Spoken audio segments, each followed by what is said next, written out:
Welcome to the Intelligence Amplifiers, podcast that celebrates the people who make the intelligence a collective superpower. In every episode, we uncover the stories of learning and development leaders who amplify knowledge, break down silos, and empower teams to thrive. These are the enablers of insight, the ones turning expertise into action and shaping the future of work by ensuring that the right knowledge reaches the right people at the right time. So, if you're ready to explore how the intelligence is amplified and shared across organizations, you're in the right place. Let's dive in. Hello. So today we have Chris Shaffer here. Chris and I go a while back through a couple of years of running Technocon together, right? But what I always found super interesting about you, Chris, is your history that goes way back to Microsoft days, 34 plus years. Do you want to start with that maybe? Yeah, well, great to talk with you today, Marko, and happy to share with you my history at Microsoft. Yeah, I started at Microsoft in 1988 as an intern, as a vendor, testing the graphics library for Quick Pascal. And I did that contract for 9 months. And then I had the opportunity to interview for a full-time job in 1989, working on the Windows 3.0 team. So they had just shipped Windows 2.11. Microsoft loves our point releases.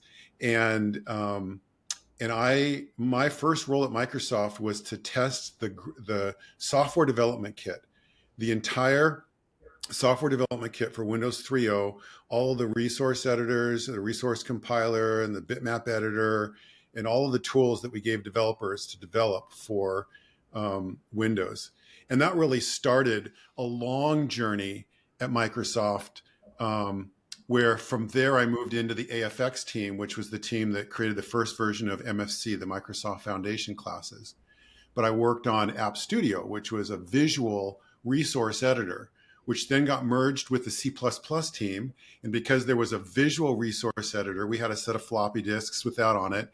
And the C++ compiler was on another set of floppy disks. And some marketing person said, hey, let's throw all these floppy disks into the same box and call it Visual C++, because we had those visual resource editors. And of course, there was no integration between the compiler and the editors, but that was the beginning of course, what has grown into a huge business. And over 20 years, I spent in what eventually became Developer Division and working on Visual C++. I worked on C#. I worked on Visual J++, our Java product, for a little bit there. There's a whole story behind that. Mm-hmm. And then, of course, Visual Studio Online. Now it's known as Azure DevOps. So I was there working on all of those products. So that was kind of the beginning of Microsoft, and kind of how I got into the meat of my career. I love how the first integration of Visual C++ was basically shrink wrapping floppy disks together and integrating them that way, huh? Yeah, and it was a brilliant idea, though, right? That then sort of forced us to say, well, we're making kind of this brand promise of an integrated product, and it wasn't. So now, and they merged the teams together too. That's one of the things that Microsoft historically is, teams operated very separately and given a lot of autonomy, which there's benefit to that. But for the consumer, for the customer of the products, when the teams are separate and the technology is separate, they don't really work very well together. That's been a real challenge for Microsoft historically. And to fix that, oftentimes what they would do is they would, instead of getting the teams to collaborate together, they just merged the teams together and said, now you're one team, so ship one product. And that helped. But certainly the team dynamic at Microsoft, and you've probably seen the old cartoons of the guns pointed at each other. That was very true at Microsoft, because it was so large and because of the amount of autonomy that was given to individual organizations. But it was really as part of all of that, when you think about my transition from being an engineer to helping engineers, that would be a way to oversimplify my career shift, is that as I was managing people and running teams, I discovered that I was more passionate about people than I was about technology. and helping the people create better technology. And of course, being a technologist and engineer myself, I was able to speak the language. I understood how engineers thought, but I started developing my leadership and my manager excellence, and trying to figure out, how do I create environments, teams, and organizations where the people could thrive, these really smart engineering people. And a lot of that was working together within the individual team, as well as how do we bridge the gap between organizations and help them collaborate. So you didn't have to always do a reorganization to integrate teams and technology and communication. And so that was really how I started to shift my career and my focus from the technology side to the people side. Got it. And I remember how you last time we spoke, you mentioned you get tricked into becoming a manager from being an engineer, and then you developed this brand for essentially fixing broken teams. So there was something Yeah. that you unlocked in, like, how to make teams better. How did that come about? Yeah. Well, the tricking into being a manager was my shift from the Windows team to the AFX team, where when I interviewed with them, uh, I went through the interview loop and they said, "Yeah, we'd love to have you come be on the team." I'm like, "Great." And they said, "And it's a manager position." I thought, whoa. I didn't know I was interviewing for a manager position. I don't want to be a manager. And they said, "Well, we've got two people that need to be managed, and that's the role." And I don't want to do that. And they said, "Well, tell you what, just come and do it for 6 months, and if you don't like it, you can move back to being an individual contributor." And I thought to myself, well, I can bear doing this for 6 months and then jump out. And I immediately discovered that I had an affinity for, certainly not the excellence. I mean, I had lots to learn and I'm still learning, but managing people was sort of a passion, and so I never really stopped being a manager. Over my career, I certainly had seasons where I moved back into an individual contributor and then back to a manager, and I made that shift multiple times. But my passion, really, to again create that environment for people to thrive, as well as mentoring and coaching people and helping them be as successful as possible, was really that passion. And because of that, what I discovered was that when I would be handed a team that was, I'll call it dysfunctional. That's a strong word. And sometimes they were really dysfunctional, and other times they just were not healthy. Mm-hmm. And I was able to bring that team back to health. In other words, fix broken teams was sort of the phrase that I've used for that. And I half jokingly say I'll share my secret for what I did there, if you promise not to tell anybody. Of course, we're on a podcast here, and of course everyone's hearing. But it really wasn't much more complicated than caring about the people a little bit. So much of the focus was on the technology and the technology challenges, of which there were plenty, that nobody was really, they just figured to hire smart people and they'll do great work. And that's partially true. But when nobody's really talking to them and asking them, what are your dreams? What are your aspirations? Where do you want to learn? What's frustrating for you? And how can we, just caring about them a little bit, that's really the secret sauce, not that secret. But that's what I did. And that's where I started to figure out, well, how do you do that well? How do you have those conversations in a way that balances the needs of the individuals and the needs of the business? Because you can't optimize 100% just for the needs of the business. You'll just wipe the people out.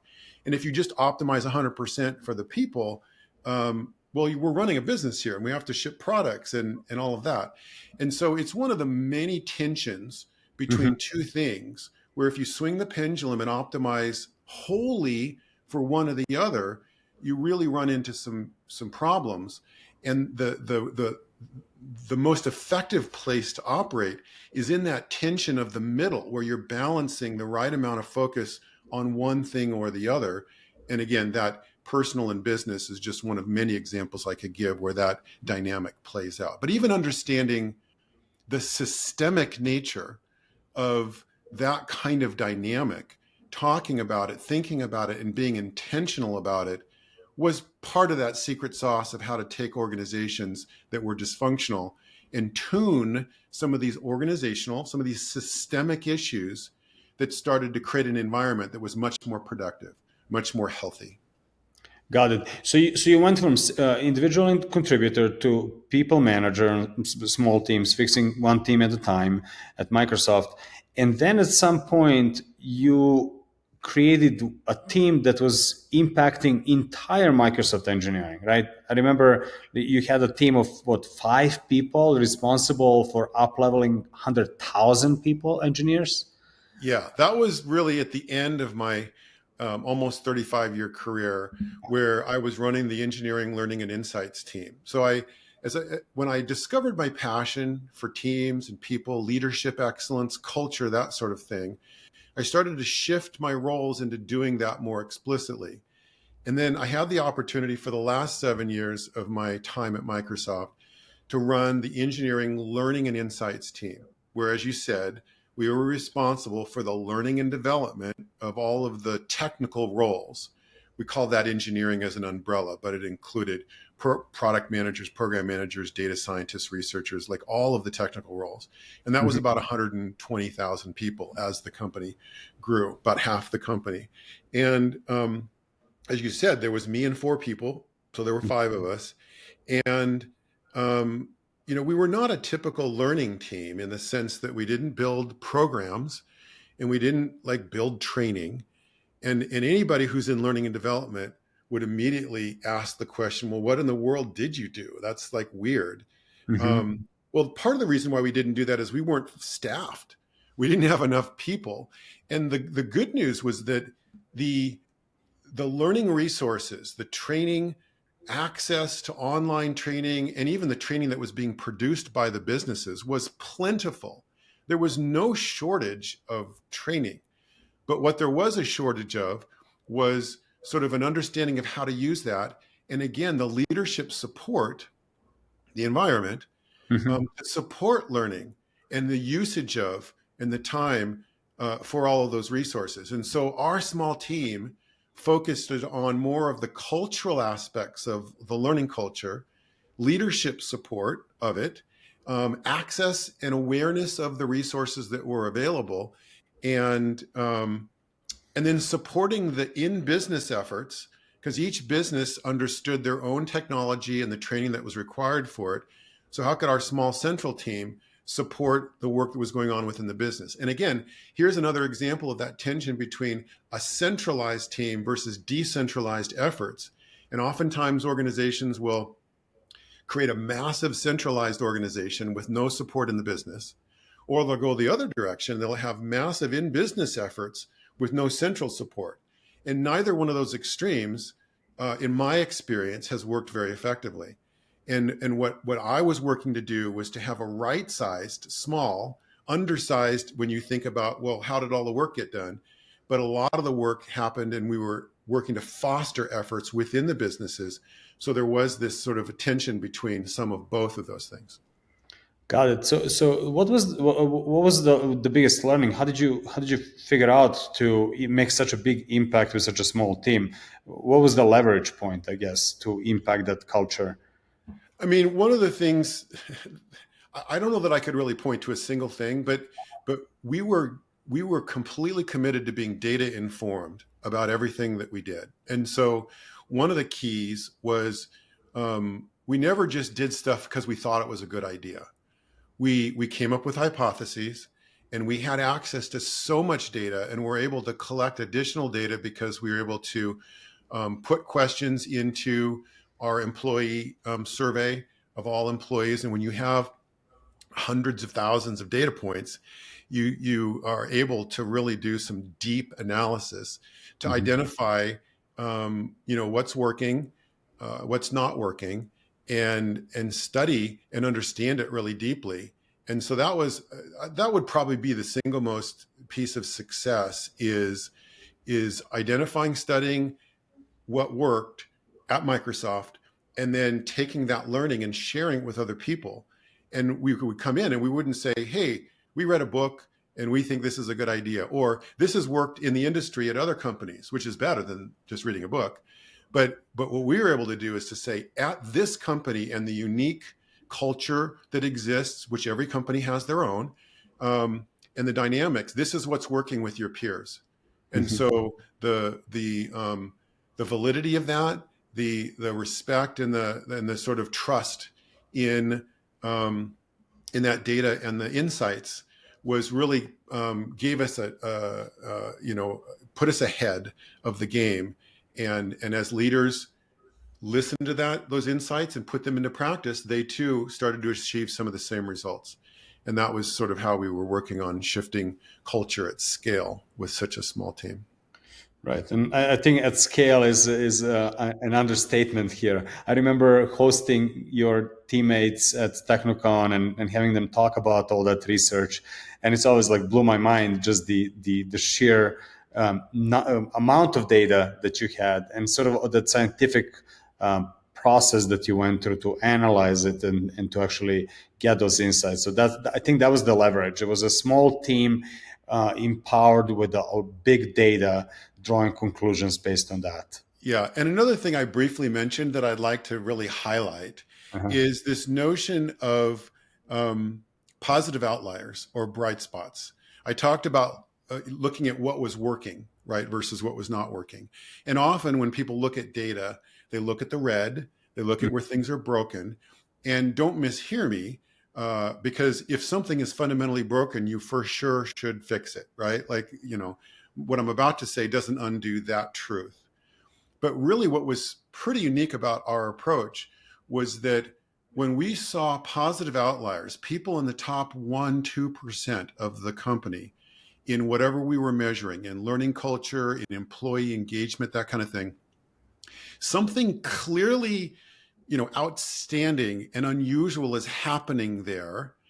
And so we went and spent time studying the absolute top scoring leaders, and we would do control groups where we would, look at the middle and the bottom to make sure what we saw was truly unique and distinguishing, differentiating. And what we learned there was the things that worked, at Microsoft.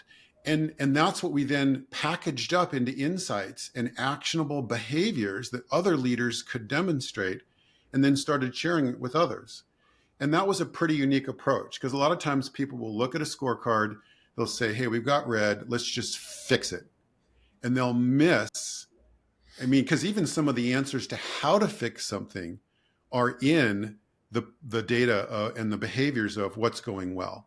And so that was, in addition to just being data informed and using big data, how you use it is really important. And then, I would go to leaders who were not bright spots. And certainly going to a bright spot leader and sharing, hey, you're in the top 1% of the company, relative to everybody else, that was data that you usually didn't get. They'd get their raw data and say, looks like I scored pretty high. But to say you're in the top 1% was a huge gift to give to some of these best leaders. But when you went to other leaders, I was able to say, here's your data, here's how you scored, and here's how it compares to your peers. So put it in context, right? Because the content, the data itself, certainly matters, but it exists within this larger context. And if you don't paint the context within which the content exists, it's not as helpful. Got it. So it's interesting. You had a context of Microsoft, right? So you were doing all this, and you mentioned a couple of times what worked for Microsoft, and then you left Microsoft to join Wild Leaders, and now your context is much larger, right? It's different organizations as well. So what are you noticing as a difference? You're doing similar work, but the context is much broader. So what's the same? What's different? Yeah, the data I have is still limited as it relates to the whole world, right? And all that's going on. So it's really still just a hypothesis. But I would say, because the hypothesis that I built at Microsoft is that people are just people. Human beings are pretty much very similar anywhere in the world and at any company. Cultural, certainly there are cultural issues. Certainly each company has different things, roles, types of people. Engineers think a little differently, but at the core of all of who we are, we're humans. And so much of the insights that I was getting at Microsoft, I felt like was really more universal truths. And when I would share them, like at Technicon or whatever, there wasn't anything that people would like squint their eyes and go, well, that doesn't make any sense to me in my context, right? It was all pretty relatable.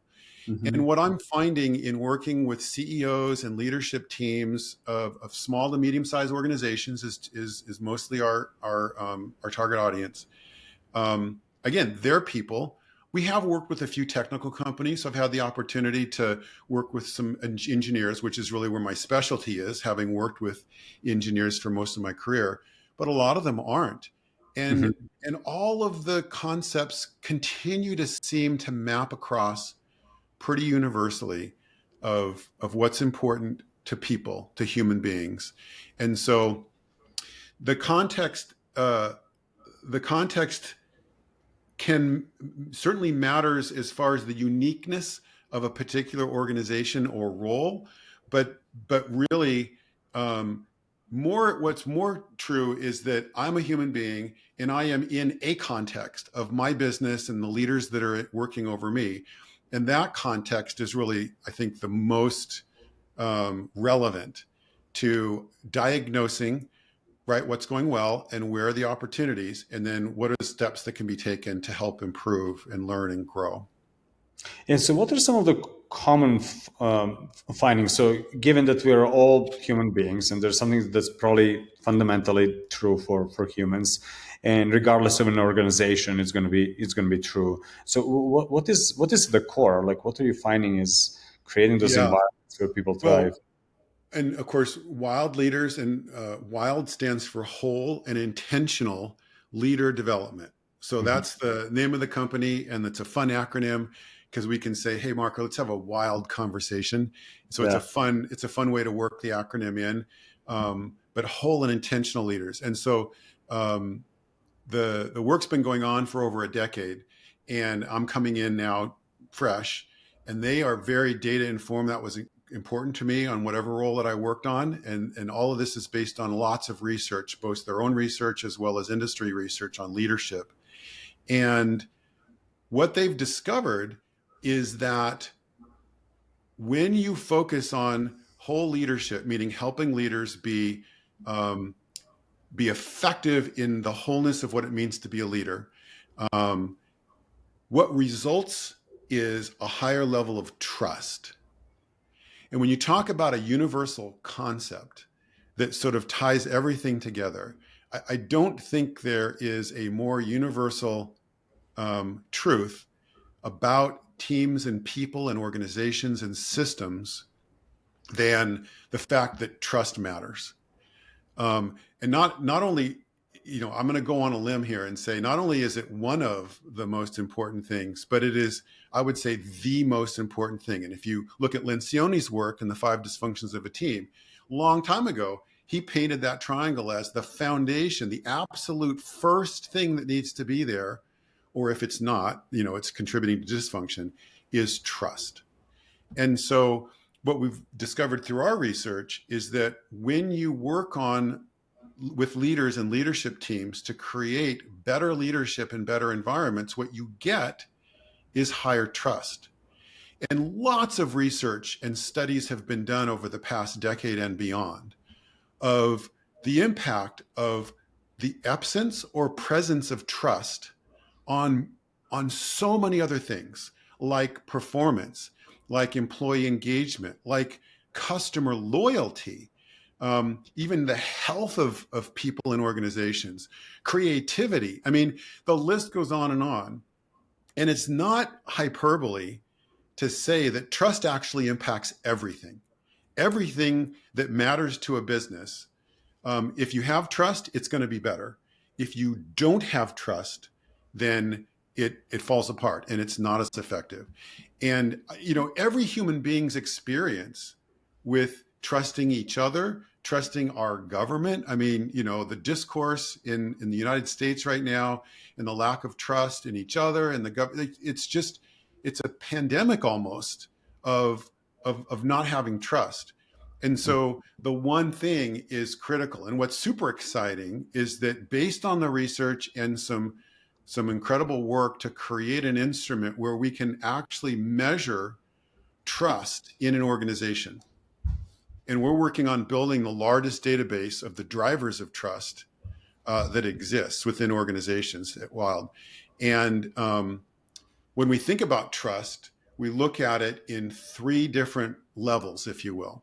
Mm-hmm. Personal, team, and organizational. So personal, it starts with you and me as an individual and being trustworthy. Because if that's not there, then forget about doing it in the team organizational level, right? So it starts with each individual and how I interact with trust and whether I show up trustworthy. Then we move to the team level where it gets more complicated, where you and I, Mark, are working together in a team. Do we trust each other? And what are the different elements of that? Measuring, the dynamics of teams working together. And then we zoom all the way out at the systemic or organizational level, and we measure the trust of individuals with the leadership and with the organizational, the organization itself.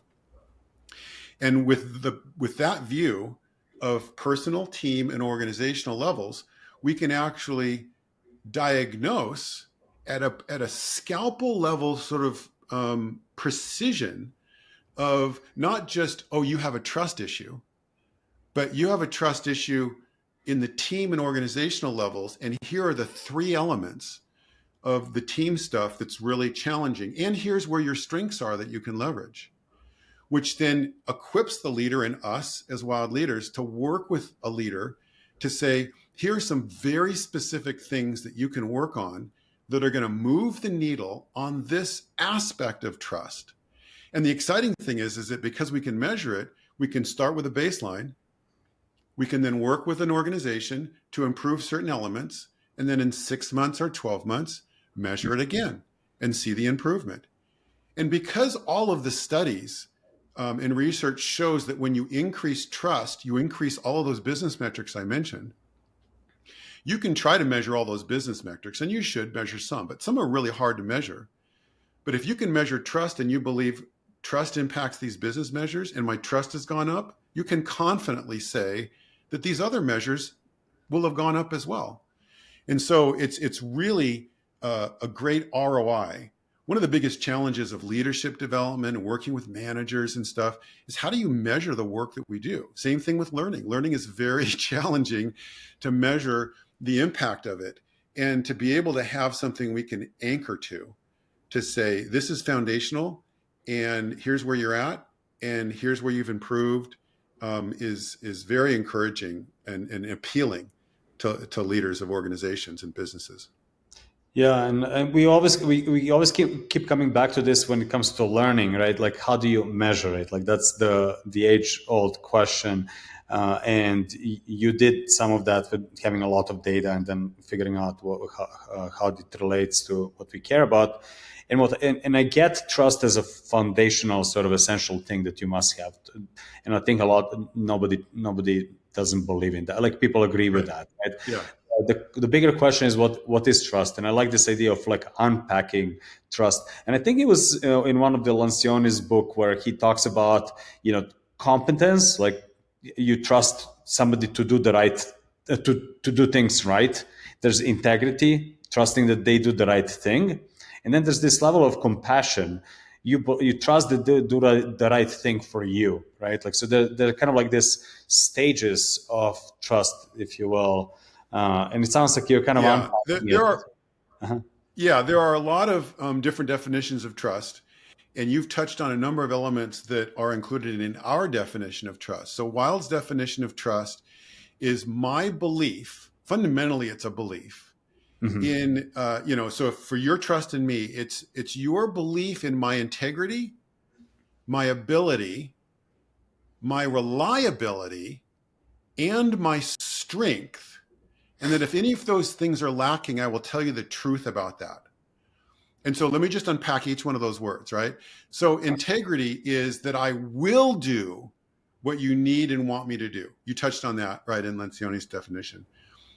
My ability is that I actually can do it, right? I have the skills to be able to do that thing that you trust that. Reliability is more about consistently, right? You can rely on me to do it and I'm going to do it consistently. And when I say yes, I'm going to follow through. And then strength is about my ability to do it well. And so all of those are in many of the definitions of trust. The piece, one of the pieces that we add is that truth element, that I will be honest with you if any of those things are not true, right? That gets into vulnerability, which is a key element of leadership trust, right? Like for me to demonstrate and to say to you, you know what, I don't know the answer to that question, or I actually can't do that, either because I'm too busy or I don't have the skills. That's an extremely vulnerable thing for a leader or for anybody to say, because what are you going to do with that information, right? Are you going to take advantage of that information to push me down so you can go up? Or are you going to say, look, that's a skill of mine, that thing you just told me you can't do. And one of my strengths is actually an area of your weakness. So together, when we leverage our strengths together, we can do more and have a bigger impact if we're willing to defer where we're weaker and lean in where we're stronger. But that's where that, again, psychological safety and that environment of trust comes in. Really requires me being able to tell the truth about, you know what, this, I can't do it, or I don't have the strength, or I don't have the ability. And when that's missing, you might have all the other things, it's still eroded, right? It's not as strong as it can be. And that's where the collaboration comes in, of people sort of leveraging. And when I built the last team that I had, which was really the best team that I ever worked on, and that, because we intentionally worked on that. We've talked about that a little bit. Mm-hmm. One of the initial things we did was we all shared with each other, what are the biggest strengths I bring to contribute to this team that you can rely on me for? Here are some things that I'm passionate about, and I have a lot of experience, and, it might be relevant to the job. It might be, I have a television production background, which isn't relevant to most of the jobs I've done, but it's interesting when you think about communication and presentation and flow and lighting and all these different things. But then I would also share, here's where I need help. Here are the areas that I'm not good at, or that I don't like to do, or I just don't have the skills for. And that's, with everybody sharing that with each other, now all of a sudden we know that when a task comes up and it involves X, and Chris isn't good at X, then Marko is going to step in because Marko is really good at X, or whatever the thing is. And so having that kind of relationship and environment where people are willing to share that with each other really accelerates the level of trust and productivity. And again, you talked about that small team and the disproportionate scale and impact.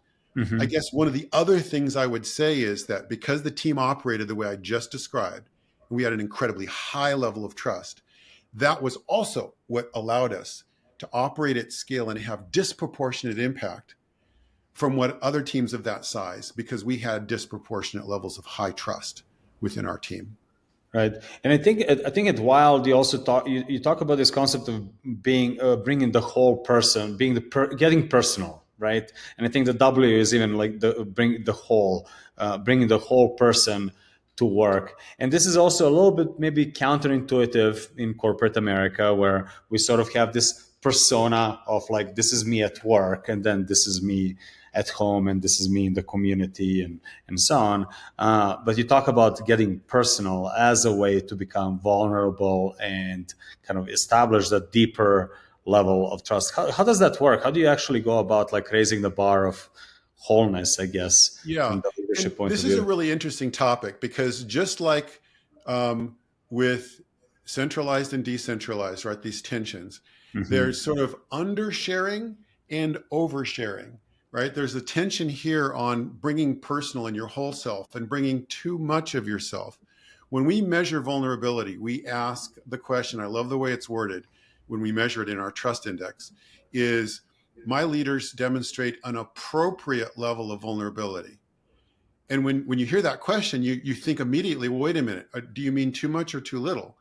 And mm-hmm. the answer is yes, right? Because for each individual, it's going to be different, which is why it's complicated, which is why leadership is hard. And if it were easy, everyone would get it right. And so sometimes leaders overshare. They bring too much of their personal life to work, too much of their emotions. And that's less common, but it happens.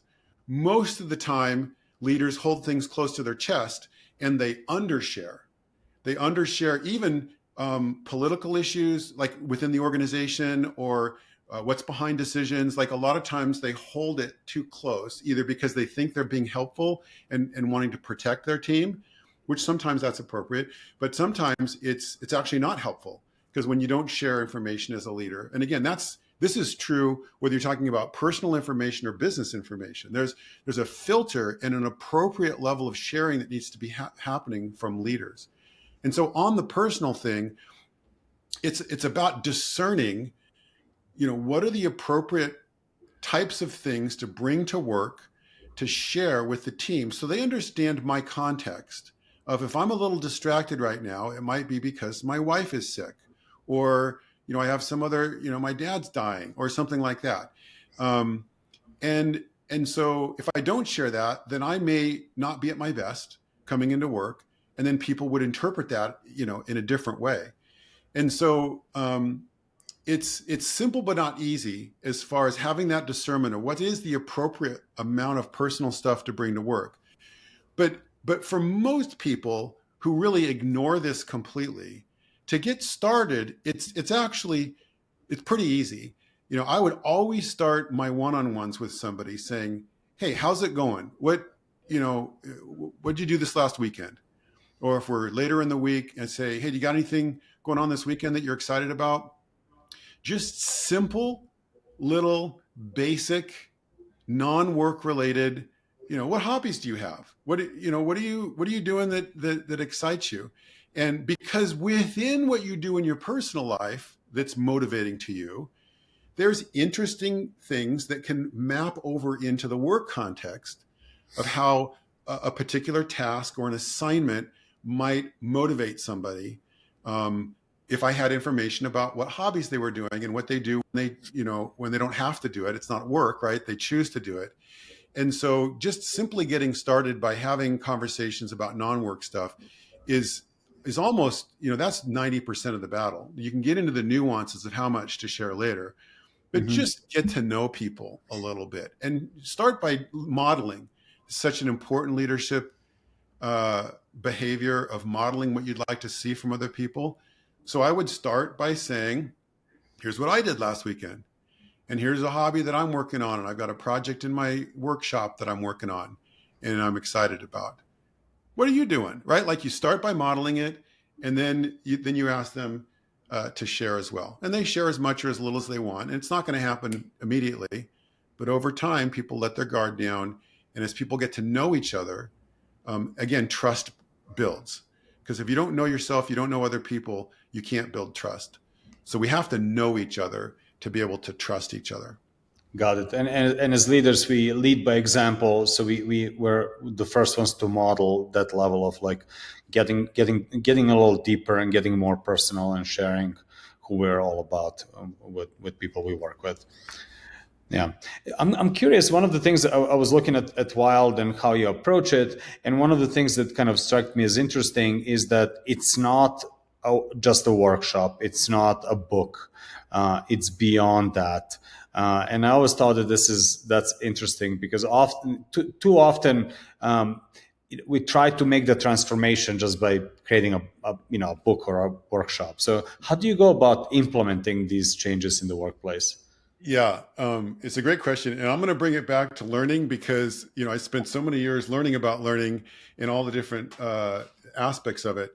But as you know, my definition of learning is a lasting change in behavior based on experiences. And those experiences can be many.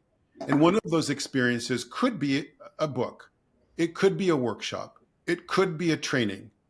A lot of times it would be on the job practice and application and so many other things, right? But the point isn't the experience. The point is the lasting change in your behavior or ability. So that's our definition of learning. So when you think about your question of WOD leaders and affecting change with organizations and leadership, one of the biggest challenging areas is people's development plans, which again is also related to learning, and that's actually influenced or a part of trust as well, as having a development plan and building your skills and trusting that I'm getting better and I'm improving in the areas that I need to.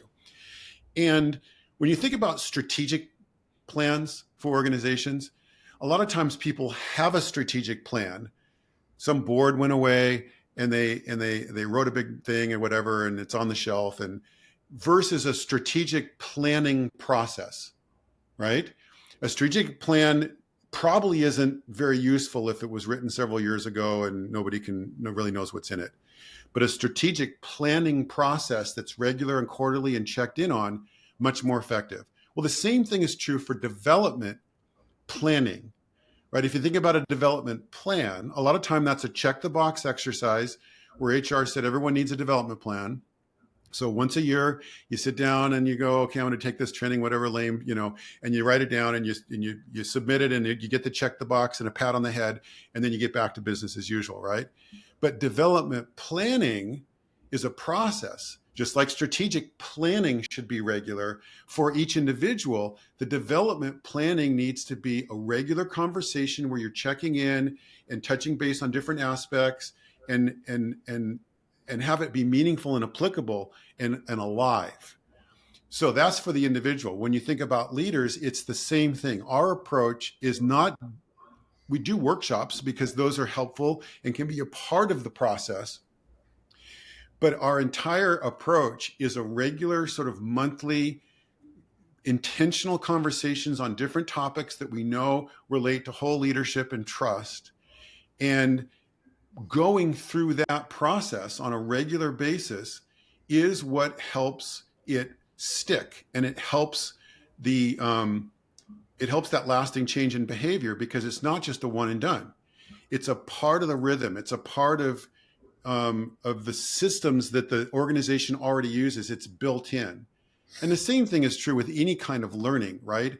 If it's a one-off, if it's a separate thing, usually not as effective as opposed to built into the rhythm of what you're doing. And we're always learning. And that mindset is what makes it much more effective, based on the studying of learning culture that we did at Microsoft. So it's very similar. It's based on the same concept. And when organizations and leaders lean in and just have it become part of the conversation, the regular conversation, things change. And when it's a one-off thing that I don't remember because it's been so long, less likely that significant things will change. Not that a single workshop or a book or a training can't have some impact on people, for sure, but that deeper, longer lasting change is really what requires an ongoing conversation and touch basing and rhythm. Got it. So I like this idea of you're basically defining success as a lasting change, the transformation. And then to get to that, it's not a one event, but it's a combination of, it's keeping it alive. So Yep. it's a combination of reinforcing and whatever tool in the toolbox is needed to keep this forefront and alive. So that the transformation happens. Exactly. And doing that as an individual is powerful. If I'm doing that, and even with my manager, that's going to be powerful for me as an individual in my own development. Where the real exponential power of it happens is when a leadership team does it together and has the conversation together. It gives me the opportunity to share with you as my peer and the others at the table areas that I'm working on, areas that I'm struggling with. You can imagine now all of a sudden why trust would go up when you approach it that way, because I'm not just doing it in isolation. If I'm improving and developing in isolation, that'll be helpful for you and the team to a certain level. But when we do it together, again, now I'm more aware of how can I lean in and help you, and how can I be more how can I interact with you in a way that's more effective for you because of what I know that you're working on or your strength with? I can give you feedback on things that I see that you might not get otherwise if you were just doing it all by yourself. And so the real power of it that explodes the impact is when a leadership team or any team works on these things together. And that's the approach that we recommend and facilitate CEOs and leadership teams of organizations to go through. Got it. And what's something? So that's innovative, and I'm curious, what is something that's on the horizon that you're excited about? Like what's happening in this field of causing a leadership transformation that's on the horizon? Well, like I said, we were able to measure trust, and we've been really gathering a lot of data from many organizations on their levels of trust, and that's super valuable for each individual organization to understand where they sit with trust, where they can work, where they're strong, et cetera. What I'm super excited about is that as our database of trust across organizations grows, now we're starting to be able to measure and analyze what are the patterns of trust across organizations, more broadly. And we're working on producing a benchmark study of these insights of patterns and different insights across trust, not just with one organization, but across many organizations that we're going to publish early next year.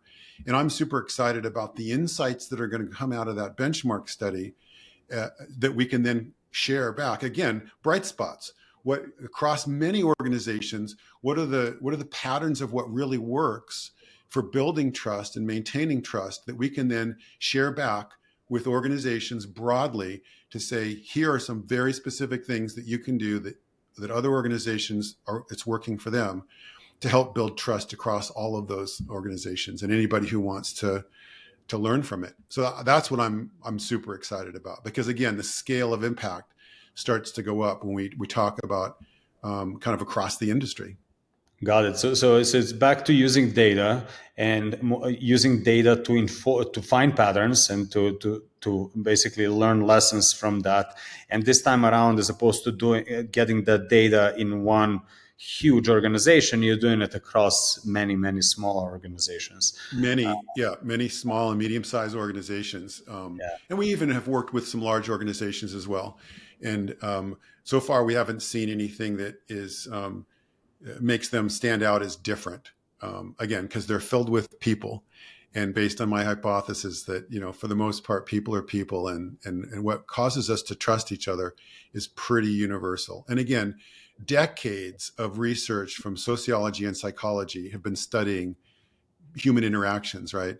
And all of those studies have been done cross-cultural, and it's those insights are pretty are applicable. Yeah, awesome. One final question: what would be advice you would give to your younger self, looking now where you're at, but everything that you know now? What would you tell your younger self? Wow. One of the things, it did take me a long time to really understand what my passion is. You've heard my passion statement many times. I've included elements of it in our conversation today, but to create environments where individuals and teams are empowered to learn and grow and realize their full potential. It took me, the better part of 20 years to get super crisp about that. I would share with my younger self. I wouldn't just hand it to my younger self, because the process of discovering that passion is part of the process, right? Like the journey is just as important as the destination.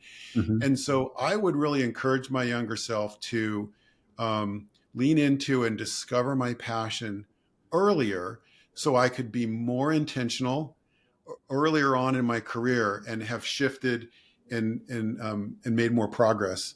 And then what I ultimately discovered, and Carol Dweck, did the research and captured the notion of growth mindset.